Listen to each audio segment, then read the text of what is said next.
జనవరి 1వ తారీఖు అనగానే యావత్ సమాజం మొత్తం కూడా చరిత్ర మర్చిపోయి ప్రయాణం కొనసాగుతుంది అనిపిస్తుంది.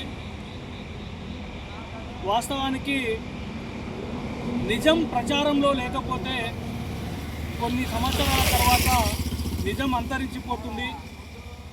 అబద్ధం కనుక నిరంతరం ప్రచారంలో ఉంటే అబద్ధమే నిజమై రాజ్యాన్ని ఏలుతుంది. ఈరోజు జరుగుతున్న పరిస్థితి కూడా అదే. రాబోయే తరాలకు ప్రస్తుత తరానికి చరిత్ర అర్థం కాకుండా జరుగుతున్న ఒక పెద్ద కుట్ర. ఈ కుట్రని పసిగట్టకపోతే రాబోయే ముందు తరాలు చాలా ప్రమాదంలో కూరుకుపోయే అవకాశం ఉంది. అందుకే డాక్టర్ బాబాసాహెబ్ అంబేద్కర్ ఒకటి చెప్తాడు, చరిత్ర తెలవని వాడు చరిత్ర నిర్మించలేడు. కాబట్టి మన చరిత్ర మనం తెలుసుకోకపోతే మనం చరిత్ర నిర్మించలేం. మనతో పాటు మన ముందు తరాలు కూడా చరిత్రకు దూరం అయిపోయి ఆగమ్య గోచరమైన ప్రయాణం కొనసాగించవలసిన పరిస్థితి ఏర్పడుతుంది. కాబట్టి ఆ చరిత్ర నిర్మాణం చేసే క్రమమే ఎల్లారెడ్డిగూడ గ్రామంలో ఈ యొక్క విజయ్ దివాస్ని నిర్వహించుకోవడం అనే కార్యక్రమానికి శ్రీకారం చుట్టడం జరిగింది. కాబట్టి ఎల్లారెడ్డిగూడ ప్రజలంతా ఒక ముఖ్యమైన విషయం గమనించాలి. ఈ విజయ్ దివాస్ ఎందుకు నిర్వహించుకోవాల్సిన అవసరం వస్తుంది అంటే 1817 సంవత్సరం డిసెంబర్ 31వ తారీఖు రోజు 1817 సంవత్సరం డిసెంబర్ 31వ తారీఖు రోజు మహారాష్ట్రలోనే భీమా నది ఒడ్డున జరిగిన భీకర పోరాటం, ఆత్మగౌరవ పోరాటమే ఈ యొక్క విజయ్ దివాసుకు జరుపుకుంటున్నాం. ఈ చరిత్రను తెలవకుండా ఈరోజు కుట్ర జరుగుతున్నది. జనవరి 1వ తారీఖు అనగానే విచిత్రమైన పరిస్థితుల్లో మన సమాజంలో ఉన్న మనమంతా కూడా ఎక్కడికో వెళ్తున్నాం. పొద్దుగా లేవగానే ఒక ఆయన ఇంకో కాడికి వెళ్తున్నారు. కానీ ఎక్కడికి పోవాల్సిన అవసరం లేదు. రావాల్సింది ఎక్కడికి, పోవాల్సింది ఎక్కడికంటే డాక్టర్ బాబాసాహెబ్ అంబేద్కర్ దగ్గరికి రావాలి. పోవాల్సింది ఎక్కడికంటే విజయ్ దివాస్ నిర్వహించుకోవాలి. ఆ విజయ్ దివాస్ నిర్వహించుకోకపోతే మన తరాలు, భవిష్యత్ తరాలు ప్రమాదంలో కూడుకుపోవాల్సిన అవసరం అలాంటి యొక్క పరిస్థితులు దాపరించడానికి అతి కొద్ది కాలంలో ఉందనే విషయాన్ని తెలియజేస్తున్నాం. అయితే 1818 సంవత్సరం జనవరి 1వ తారీఖు రోజు మహారాష్ట్ర సామ్రాజ్యాన్ని ఏలుతున్న పీష్వా సైన్యం, మనువాద భావజాలంతో పీష్వా సైన్యం మహారాష్ట్ర సామ్రాజ్యాన్ని పరిపాలిస్తుంటే ఈ మనువాద భావజాలంలోనే అక్కడున్న తన తోటి మనుషులకు, పరాజిత జాతి బిడ్డలకు ఈ దేశ మూలవాసులకు, సింధు నాగరికత ఆదివాసులైనటువంటి మహర్ చమర్ వర్గాలకు చెందిన వ్యక్తులకు కనీస గుర్తింపు లేకుండా అమానవీయ సంఘటనలు మనుస్మృతిని అమలు చేస్తూ ఒక అస్పృశ్యత అనేది కొనసాగుతుంది. దీనికి ధీటుగా జరిగిన పోరాటమే, దీని యొక్క ప్రతిఘటన జరిగిన పోరాటమే ఈ యొక్క విజయ్ దివాస్ పోరాటము, ఈ విజయ్ దివాస్ కార్యక్రమము. ఈ యొక్క అస్పృశ్యత కార్యక్రమం ఆ రోజు పీష్వాలు మహారాష్ట్ర సామ్రాజ్యాన్ని పరిపాలిస్తున్నప్పుడు ఎట్లుండేదయ్యా మహారాష్ట్రలో అంటే అస్పృశ్యులు అనేవాడు ఉదయం సాయంత్రం వేళల్లో రోడ్ల మీదకి రావడానికి నిషేధం. ఆడు ఉదయం కానీ సాయంత్రం కానీ ఈ పరాజిత జాతి బిడ్డలు, మహార్లు, చమర్లు అనే వ్యక్తులు, నాగజాతి వంశస్థులైన వాళ్ళు ఎవరైనా ఉంటే వీళ్ళు ఈ దేశాన్ని వెళ్ళిన మూలవాసులు మహారాష్ట్రలో సంచరించడానికి వీల్లేదు. ఉదయం సాయంత్రం వేళలో నిషేధం. అరే ఈ నిషేధం ఉంది, మరి మళ్ళీ తర్వాత కూడా మరి ఎట్లా జరిగింది, వీళ్ళపై వివక్షత ఏ విధంగా ఉందయ్యా అంటే ఇంకొక గొప్ప విషయం జరిగింది. అదేందయ్యా అంటే వీళ్ళు నడుచుకుంటూ వెళ్తుంటే పాదముద్రలు రోడ్డు పైన పడితే, వీరు వెళ్తున్న దారిలో పాదముద్రలు పడితే పాదముద్రలు తూర్చుకోవడానికి వీరికి వీపు పైన ఒక పొరకని కట్టుకొని అది తూర్చుకోవాల్సిన పరిస్థితి. వీరి పాదముద్రలే వీరు తూర్చుకోవాలి. వీళ్ళు ఉమేస్తే ఎక్కడ ఈ భూమి అనేది మలినమైపోతుందో అని ఆ మూతికి ఒకటి ముంత అనేది మట్టి పాత్రని కట్టేవాళ్ళు. అంటే ఇలాంటి జంతువులనైనా ప్రేమిస్తాం కానీ మనుషులని మనుషులుగా చూడం. అంటే ఇలాంటి వివక్షత కొనసాగుతున్నప్పుడు ఈ పీష్వా సైన్యాన్ని రెండో బాజీరావు రాజ్యాన్ని వెళ్తుండు. రెండో బాజీరావు మనుస్మృతిని అమలు చేస్తూ మనుషులని మనుషులుగా చూడకుండా దీనంగా చూస్తూ ఈ పరాజిత జాతి బిడ్డలని ఘోరంగా అవమానిస్తూ ఉంటే ఈ అవమానం తట్టుకోలేక అయ్యా మేము మనుషులమే, మాకు సమాన హక్కులు ఇవ్వండి అంటూ వారికి విజ్ఞప్తి చేసుకుంటే ఆ మనుస్మృతి భావజాలంతో ఉన్న వ్యక్తి పట్టించుకోకుండా మీ బతికింతే అని చెప్తూ అవహేళన చేయడం జరిగింది. అదే సమయంలో ఈ దేశాల్లోకి మహారాష్ట్ర సామ్రాజ్యంలోకి బ్రిటిష్ సైన్యం అనేది, బ్రిటిష్ వ్యవస్థ అనేది అప్పుడే అక్కడికి రావడం జరిగింది. ఎప్పుడైతే బ్రిటిష్ సామ్రాజ్యం అనేది మహారాష్ట్ర సామ్రాజ్యంకి మీదికి వస్తున్న సమయంలో అంతకుముందే మనం ఈ యొక్క మహర్లు చమర్ల యొక్క ధైర్య సాహసాలు, మహర్లు చమర్లు అంటేనే వీళ్ళ యొక్క డిఎన్ఏలోనే ఒక గొప్ప లక్షణం ఉంది. అదొక లీడర్షిప్, అదొక శౌర్యం, అదొక ఎదురు తిరిగే తత్వం ఉంది, పోరాడే తత్వం ఉంది. కాబట్టి ఈ తత్వాన్ని గుర్తించారు బ్రిటిష్ సైన్యం. గుర్తించి అన్నారు, మీరు మాతో పోరాటం చేయండి, ఈ పీష్వా పైన మిమ్ముల అవహేళన చేస్తున్నా, మిమ్ముల హీనంగా చూస్తున్న ఈ పీష్వా పైన మేము యుద్ధం చేసి మీకు సమాన హక్కులు ఇస్తాం, సమాన ప్రాతిపత్తిని, మనుషులతో సమానమైన హక్కులను కల్పిస్తామని చెప్పి బ్రిటిష్ సైన్యం చెప్తే, ఆ బ్రిటిష్ సైన్యం మాటని తురుగప్రాయంగా తుంచేసి ఈ దేశ బాగు కోసం, ఈ దేశ సంక్షేమం కోసం మేము పాటుపడతాం, ఇక్కడ పీష్వాని ఒప్పిస్తాం తప్ప మీతో పాటు యుద్ధం చేయమని చెప్పారు మన యొక్క మహర్లు చమర్లు. కానీ అట్లా కూడా తల ఉంచకుండా మనలా అవహేళన చేస్తూ ఇంకా హీనంగా ఇంకా ఒత్తిడి గురి చేస్తుంటే తట్టుకోలేక మన యొక్క చైతన్యం గుర్తించి, మన యొక్క శక్తి సామర్థ్యాలు గుర్తించి తప్పనిసరి పరిస్థితుల్లో 500 మంది మహర్ చమర్ నాగజాతి మూలవాసులు, సింధు నాగరికత ఆదివాసులైన మహాబలశాలులైన 500 మంది బిడ్డలు ఎదురు తిరిగి బ్రిటిష్ సైన్యంతో కలిసి స్టాంటాస్ అనే కెప్టెన్ యొక్క నాయకత్వంలో ఎదురు తిరిగి బ్రిటిష్ సైన్యంతో కలిసి 28 మంది పీష్వా సైనికులని, 28 మంది మనువాద భావజాలంతో, అతి కర్కశమైన అతి క్రూరమైన భావజాలంతో కూడుకున్న వ్యవస్థని కొనసాగించాలని చూస్తున్న ఈ యొక్క పీష్వా సైనికులని అంతం చేసి ఉరికించుకుంటూ మనువాదాన్ని అంతం చేయడం కోసం ఈ పీష్వా సైనికులు 28 మందిని సాయంత్రం 28,000 మంది యొక్క సైన్యాన్ని మొత్తం కూడా ఎక్కడికక్కడ ఓటమి పాలు చేస్తే, అక్కడున్న పీష్వా సైన్యం యొక్క సైన్యాధిపతి అయ్యా రెండో బాజీరావుకు విజ్ఞప్తి చేస్తుండు, ఏమంటే మనం ఇక్కడ గెలిచే పరిస్థితుల్లో లేము, ఈ యొక్క మహర్ సైనికులు చాలా బలంగా ఉన్నారు, మహర్ యొక్క చమర్ అనే సైనికులు చాలా బలంగా ఉన్నారు, వాళ్ళ యొక్క తాడి తట్టుకోలేకపోతున్నాం, ఈ యొక్క యుద్ధంలో మనం ఓడిపోతున్నాం అని చెప్తే ఆయన కూడా భయభ్రాంతికి గురి కావడం జరిగింది. ఆ గురి కానప్పుడు ఆ యొక్క మన వాళ్ళు పోరాడుతున్నప్పుడు కనీసం మనకు తిండి దొరికే పరిస్థితులు లేదు. అప్పటికే ఒక 10-15 గంటలు నడుచుకుంటూ వచ్చిన తర్వాత వాళ్ళకి ఆహారం లేదు, నీరసించిపోయారు. అయినా సరే లోపల సత్వ ఉంది, లోపల డిఎన్ఏ ఉంది, ఆ పోరాడే తత్వం ఉంది. ఆ పోరాడే తత్వమే పోరాడిపించింది.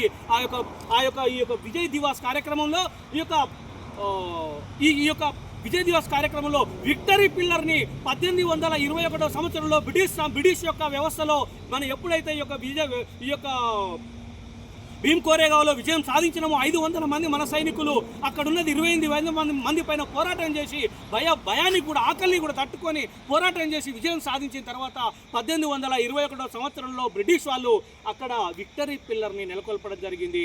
ఆ విక్టరీ పిల్లర్నే మనకు మరి ఎందుకు విక్టరీ పిల్లర్ని నెలకొల్పడం జరిగింది? మరి ఆ విక్టరీ పిల్లర్ని నెలకొల్పినాం, కానీ దాని తర్వాత ఇక్కడ వ్యవస్థని కొనసాగించిన ఈ భారతదేశంలోనే ఈ మనువాద భావజాలంతో కొనసాగించిన రాజ్యాలు, వ్యవస్థలు, రాజరికాలు, ప్రభుత్వాలు ఏదైతే ఉన్నాయో ఆ యొక్క ప్రాంతాన్ని కానీ, ఆ యొక్క విజయ్ దివాస్ యొక్క ప్రాంతాన్ని ప్లేస్ని కానీ కనుమరుగు చేసి ఈ యొక్క మనకు హక్కులని కానీ, మనకు యొక్క ఈ చైతన్యాన్ని ఇచ్చిన భూమికని, ఈ భూమి ప్రాంతాన్ని మనకు దక్కకుండా చేశారు, మనకు తెలియకుండా చేశారు.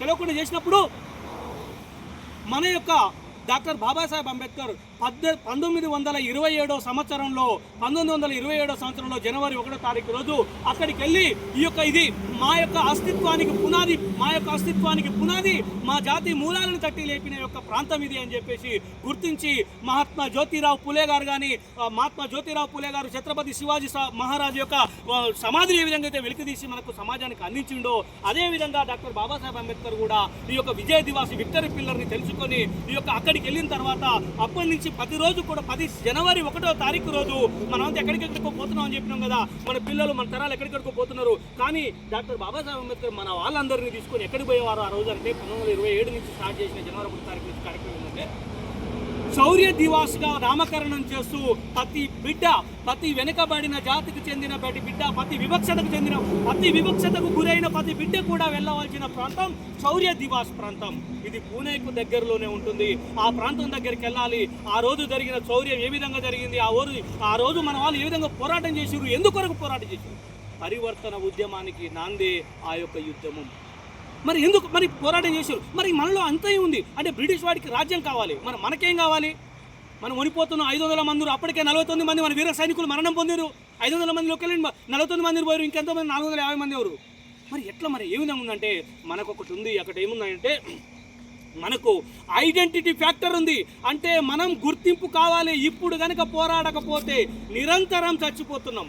మన తాతలు తండ్రుల నుంచి మనల్ని అణిచివేస్తూ కనీస హక్కులను కూడా ఇవ్వకుండా చంపేస్తున్నారు, అనగదొక్కుతున్నారే. అప్పుడు నిరంతరం తెచ్చేదానికన్నా ఒక్కరోజైనా వస్తాం, పర్వాలేదు, పోరాటం చేస్తామంటూ సత్తువ లేవదత్తుకొని వచ్చేసి ఈ పోరాటంలో విజయం సాధించడం జరిగింది. ఇంకొక ఫ్యాక్టర్ ఏందయ్యా అంటే మనకు నాయకత్వ లక్షణాలు మన డిఎన్ఏలోనే ఉంటాయి. ఇక్కడ తెలంగాణ రాష్ట్రంలోనే మాదిగ సామాజిక వర్గం, అక్కడికి పోతే మహారాష్ట్రలో మహర్ చమర్ సామాజిక వర్గాలు, ఇవంతా ఒక రకమైన డిఎన్ఏతో కూడుకున్న ఒక సేమ్ సిస్టమ్. ఇక్కడ మనందరిలో ఎలా అయితే నాయకత్వ లక్షణాలు ఉంటాయో అక్కడ కూడా అదే నాయకత్వ లక్షణాలనే మన వారసుల్లో. కాబట్టి ఆ నాయకత్వ లక్షణాలని ఒక్కసారి ఓడిపోతున్నారు. అప్పటికే చాలా మంది మన సైనికులు చచ్చిపోయినా పర్వాలేదు, మళ్ళీ ఒకసారి సిద్ధం అంటే సిద్ధం అన్నారు, యుద్ధానికి సిద్ధమయ్యారు. ఉన్న 450 మందితోనే 28 మందిని తరిమి కొట్టి ఆ భీమా నది మొత్తం రక్తపు ఏరులు పారుతుంటే కనీసం తాగడానికి నీళ్లు కూడా లేవు. అయినా సరే యుద్ధంలో విజయం సాధించి ఈ దేశానికి ఒక సంకేతం ఇచ్చారు. బిడ్డ, మేము అవకాశం ఇస్తే రాజ్యాన్నైనా వెళ్తాం, ఎలాంటి పాలన చేయడానికైనా సిద్ధం, మేము అవకాశం ఇస్తే ఏ దాంట్లోనైనా విజయం సాధిస్తామని నిరూపించరు. మా భవిష్యత్ తరాల విముక్తి కోసం ఈ విజయ్ దివాస్ కార్యక్రమం ఈరోజు ఎల్లారెడ్డిగూడ గ్రామంలో కూడా విజయ్ దివాస్ ఈరోజు నిర్వహించుకుంటామంటే కారణం, ఇక వచ్చే జనవరి 1వ తారీఖులో వింత దోపళ్ళు పోయి వింత పరిస్థితులు చేయవలసిన అవసరం లేదు. డాక్టర్ బాబాసాహెబ్ అంబేద్కర్ దగ్గరికి రావాలి. బాబాసాహెబ్ అంబేద్కర్ దగ్గరికి వచ్చి ఇక్కడ దండం పెట్టుకున్న, దండేసిన, క్యాలెండర్ మారితేనే మార్పు వస్తుంది అంటున్నామే. మరి మనం మార్పు కోసం పనిచేసిన గొప్ప వ్యక్తులు, ప్రాణాలు అర్పించిన గొప్ప వ్యక్తులు 500 మంది మన పూర్వీకులు ఆ రోజు పోరాటం చేసి మనకు పరివర్తన ఉద్యమానికి నాంది పలికిన ఈ విజయ్ దివాస్ని మనం నిర్వహించుకోవాలి. ఎల్లారెడ్డిగూడెంలో ప్రతి గడపకు, ప్రతి బిడ్డకు, రాబోయే ప్రతి తరానికి, విద్యార్థినులకు ప్రతి ఒక్కరికి కూడా తెలవాలనే ఉద్దేశంతోనే మేము చేస్తున్న మార్పుతో ఈ ఊరు మొత్తం ఒకటేసారి మారుతారని ఆశించట్లేదు. కానీ గడపకి పరివర్తన నినాదం పోవాలి, గడపకి పరివర్తన వాయిస్ పోవాలి. ఓహో, జనవరి 1 అంటే మేము ఏదో పొద్దుగాల ఏమైనా ఎక్కడికో పోయి ఏదో చేస్తున్నాం, ఇంకెక్కడికో పోయి ఏదో చేస్తున్నాం, అది కాదు మేము చేయాల్సింది. మా విముక్తి ఎక్కడుందంటే విజయ్ దివాస్లో ఉంది. మా విముక్తి ఎక్కడుందంటే డాక్టర్ బాబాసాహెబ్ అంబేద్కర్ చూపించిన మార్గంలో ఉంది. ఆ మార్గంలో సాధించాం కాబట్టి ఈరోజు ఒక వార్డుని గెలుచుకోగలిగినాం. ఆ మార్గంలో ప్రయాణించాం కాబట్టి ఒక లీడర్షిప్గా ఉండగలుగుతున్నాం. ఆ మార్గంలో పోయించడం కాబట్టి డాక్టర్ బాబాసాహెబ్ అంబేద్కర్ ఒకటే చెప్తుండు. ఏమని చెప్తుంటే, నువ్వు ఎక్కడ కూడా తల వంచవలసిన అవసరం లేదు, నువ్వు ఎక్కడ కూడా నాయకుడిగానే జీవించమని చెప్తుండు. నువ్వు ఎక్కడ కూడా అస్పృశ్యతగా అవమానం పొందవలసిన అవసరం లేదు, నువ్వు ఎక్కడ కూడా ఓటమికి ఒప్పుకోవాల్సిన అవసరం లేదు, పోరాటం చేయని చెప్తుండు.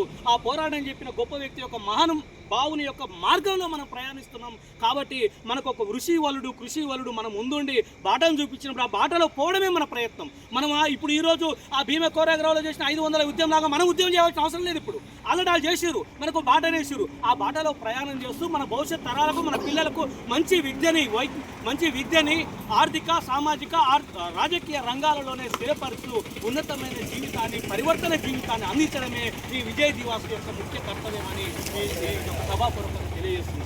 అయితే మన ఈ విజయ్ దివాస్ని ఎందుకు ఇన్స్పిరేషన్ తీసుకోవాలి, ఇప్పుడు ఏం చేయాలి మనం ఎల్లారెడ్డిగూడెంలో అంటే, ఈ విజయ్ దివాస్ని స్ఫూర్తిగా తీసుకొని బాబాసాహెబ్ అంబేద్కర్ చెప్పిన అక్షరము, ఆరోగ్యము, ఆర్థికము, అధికారం, ఈ 4 అంశాలపైన మన జాతులను చైతన్యం చేయాలి.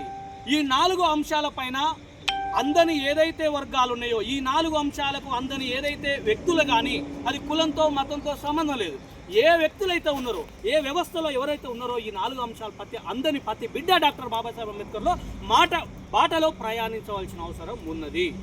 అలా ప్రయాణిస్తే ఖచ్చితంగా బాబాసాహెబ్ అంబేద్కర్ యొక్క ఆలోచన విధానం కనుక వర్ధిల్లితే ఈ ఊరు, దేశం, రాష్ట్రం యావత్ మారిపోతుంది. ఈ ప్రపంచానికి మనకు దిక్సూచిగా తయారవుతామనే విషయాన్ని తెలియజేస్తూ, జనవరి 1వ తారీఖు అనేది విచిత్రమైన పోకడలతో, విచిత్రమైన పరిస్థితులతో, వింత ఆచార సాంప్రదాయాలతో కొనసాగించకుండా జనవరి 1 అనేది మన యొక్క పరివర్తనకు నినాదం, మన పూర్వీకులు అందించిన త్యాగానికి ప్రతీకగా మనం జరుపుకోవాలి. జనవరి 1 అనగానే ఏదో తెల్లందాకా నీరులు కాయడం, జనవరి 1 అనగానే తాగి తందనాడడం, జనవరి 1 అనగానే తెల్లందాక పొద్దునాక ఏదో జాగారాలు చేయడం, ఇది కాదు. జనవరి 1 అంటే మన మహానుభావులు త్యాగం చేసి అందించిన ఫలాలని స్ఫూర్తిగా తీసుకొని ఆ విజయ దివాసం నిర్వహించుకొని మన పిల్లలకు, మన తరాలకు, మన చుట్టుపక్కల ఉన్న మన యావత్ సమాజాన్ని కూడా ఈ యొక్క మార్గంలో ప్రయాణింపజేసి అందరం సుభిక్షంగా బతకాలి. సర్వజన సుఖాయ సర్వజన హితాయ అన్న బహుజనవాద భావజాలాన్ని మనం ముందుకు తీసుకపోతే ప్రతి కుటుంబం, ప్రతి వ్యక్తి సుభిక్షంగా ఉంటారని మనస్ఫూర్తిగా తెలియజేసుకుంటూ ఈ ఇంతతో ధన్యవాదాలు మేరీ అశోక్ గారికి. శౌర్య దివాస్ గురించి ఇంత పూర్తిగా, ఇంత సంక్షిప్తంగా వివరించినందుకు నిజంగా బహుజన సమాజ ధన్యవాదాలు తెలియజేస్తున్నాను. అదేవిధంగా ఈ కార్యక్రమాన్ని ఉద్దేశించి డాక్టరేట్